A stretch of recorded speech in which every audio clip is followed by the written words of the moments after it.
Kontrasepsi KB 3 bulan disusun oleh kelompok 7. Apa itu alat kontrasepsi? Alat kontrasepsi adalah alat yang digunakan untuk mencegah atau menunda kehamilan. Alat ini bekerja untuk menghambat pertemuan sel sperma dan sel telur.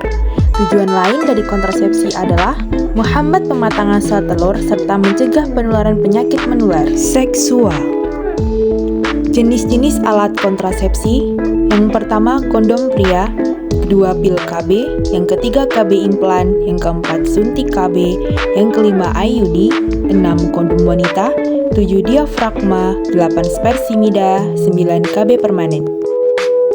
Cara memilih alat kontrasepsi yang tepat sesuaikan dengan kedisiplinan. Bagi ibu yang tidak suka repot atau sering lupa, pemilihan kontrasepsi jenis pil sebaiknya dihindari. Utamakan kenyamanan. Jika ibu nyaman untuk memasukkan alat kontrasepsi ke dalam vagina, bisa menggunakan kondom perempuan dan cincin vagina. 3. Pikirkan perubahan hormon. Ada beberapa alat kontrasepsi yang bisa membuat hormon berubah.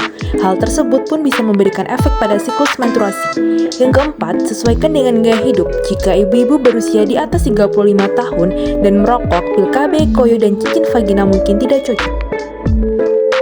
Definisi KB suntik adalah kontrasepsi yang menyuntikkan suatu sintasa progestin yang mempunyai efek seperti progesteron asli dari tubuh wanita. Sarwojo Prawiroharjo 2006. Waktu pemberian setelah melahirkan hari ke-3-5 pasca salin dan setelah ASI berproduksi. Setelah keguguran segera setelah dilakukan kuretase atau 30 hari setelah keguguran asal ibu belum hamil lagi. Dalam masa haid hari pertama sampai hari 5 masa haid.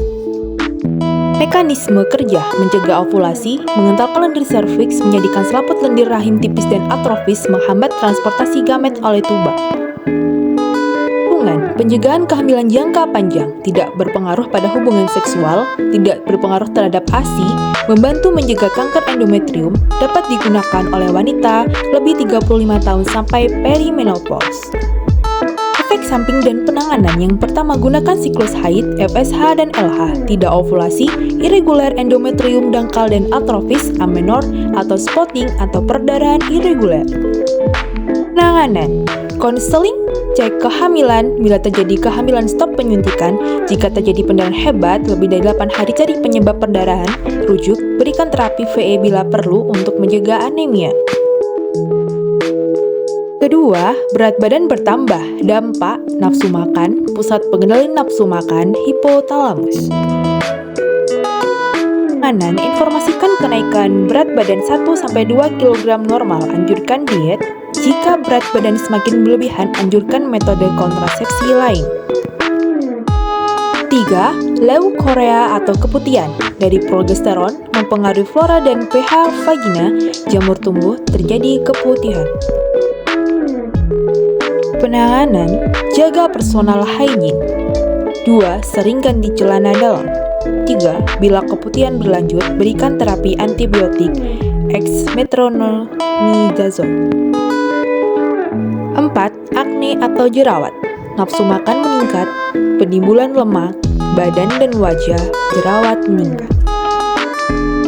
Penanganan: kurangi makanan berlemak, jaga kebersihan wajah. Bila semakin bertambah, anjurkan menggunakan kontrasepsi lain. Contoh DMPA 3 bulan.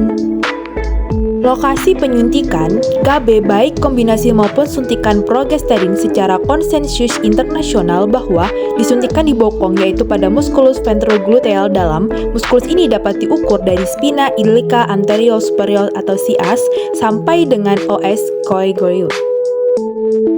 Terima kasih.